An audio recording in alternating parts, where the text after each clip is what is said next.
Tautog Blackfish Seminar Series by me, Ken Westerfeld. Video number 3, Wreck Fishing for Tautog. Wreck Fishing, Step 1. You need the right boat. Though some wrecks may sit in shallow water, most are located in deeper ocean places. Before embarking on a wreck fishing trip, make sure that you've chosen the right vessel for the angling that you aim to accomplish. Safety is always the #1 consideration. Much wreck fishing in the northeastern Atlantic coastal states occurs in spring, autumn, and winter months when weather can change quickly and become inhospitable and dangerous. Which boat would be a good choice?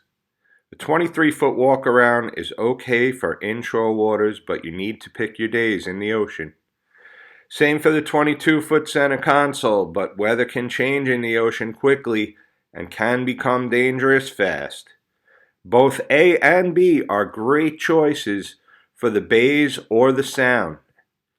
The 16.5-foot bay skiff is fine for the bay or sound as long as it's a sheltered body of water. Always watch your weather conditions. In the ocean, bigger, heavier boats are usually best. These boats are excellent choices. A 31-foot Carolina pilot house hull like the Weaver, top right, is a great choice of boat for wreck fishing. Just remember that weather always dictates safety, and you must always pick your days in the ocean regardless of the size of your boat.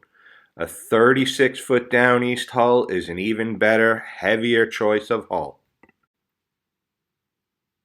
Usually the bigger and heavier the hull, the safer you are. An excellent choice of vessel for ocean wreck fishing. Anchoring skill is everything when it comes to wreck fishing. If you can't anchor a boat with precision and accuracy, your chances of success are greatly diminished. Understanding the effects of wind and tide or water current is everything. Bridle anchor technique with 2 anchors is recommended to keep the boat from swinging off of the productive piece of the sea bottom. Know your electronic equipment well. Read all manuals for your equipment and know how to operate all of their features. GPS, chart plotter, compass, and sonar are incredibly important instruments when you're trying to find the right bottom for blackfish and set your boat up correctly on that piece of bottom. Don't be afraid to use a marker buoy if needed to mark the spot where you want your boat to sit.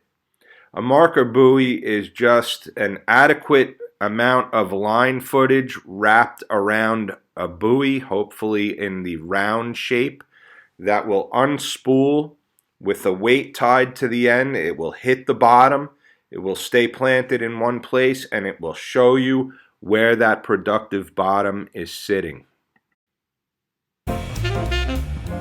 If you're enjoying this video and finding it helpful, please give it a like and also share it. And most of all, please subscribe to this channel, Ken Westerfeld Fishing. Thank you for watching.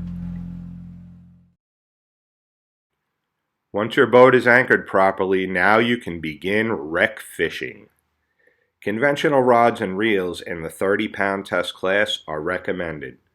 My preference is 50-pound test braided line, though I have also used 65-pound test. Some experienced wreck anglers even favor 80-pound or 100-pound test braid. Shock leaders of 50-pound test are acceptable, but on a heavy wreck, I'd even recommend 60-pound test. Some anglers even go with 80 or 100-pound test. It's also the same for your hook leaders, or the leader that you will tie your rigs with.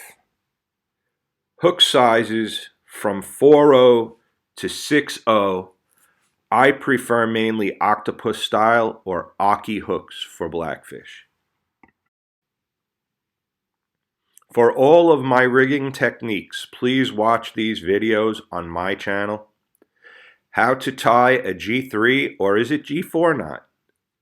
How to tie a snafu rig for blackfish/tautog. Blackfish rigging. How to attach your tog rig to your top shot leader.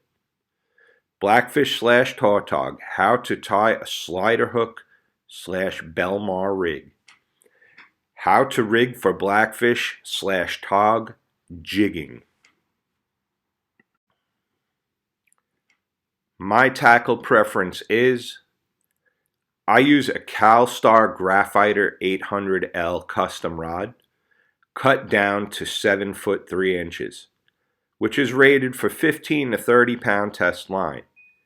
It provides soft tip for visual strike indication and tons of powerful backbone to rip those big strong blackfish out of heavy wreck and cover. I fish an Ancient Mariner Phantom Jigger 5-to-1 gears, spooled up with 50 pound test Power Pro Max Quattro braided line. My bait of choice, white crabs, are mainly my bait of choice on deep water wrecks. Although green crabs can still get bites, hermit crabs can also be effective in these deep water situations at times. Inshore wrecks, usually in less than 80 feet of depth, green crabs can also work very well.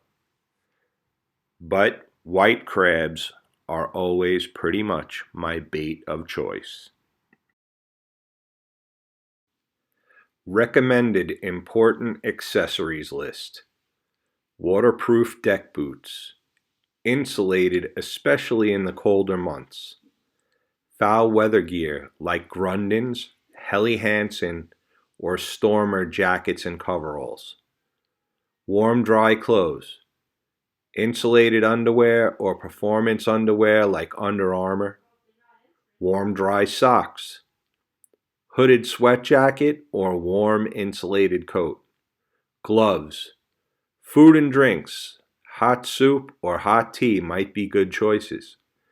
Scissors for cutting crabs and re-rigging. Pliers. Hook degouger. Rag. Ziploc bags or plastic bags for storing fish fillets. In the colder months, it's always the best idea to dress in layers to keep you warm, dry, and comfortable on a long, cold day at sea.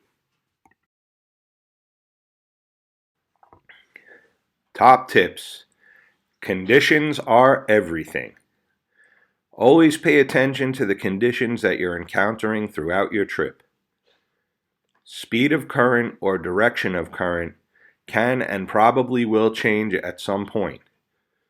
Wind speed and direction can and probably will change at some point too. Be attentive to any changes, adapt when necessary. As conditions change, the boat may swing off of the productive part of the wreck. Repositioning may be necessary.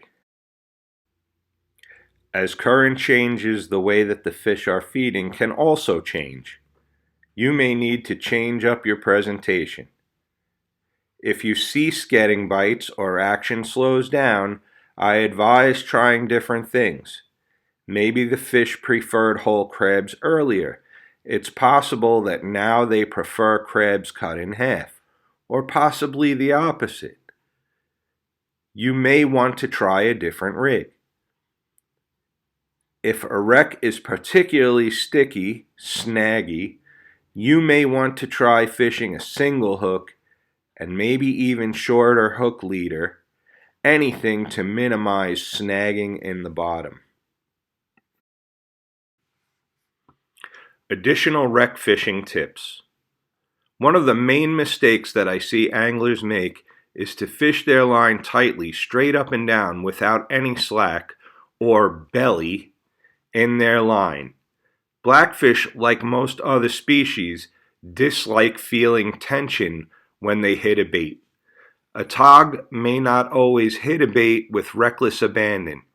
They often slowly check it out and test it before committing to biting it hard. Don't let the fish feel tension on your line.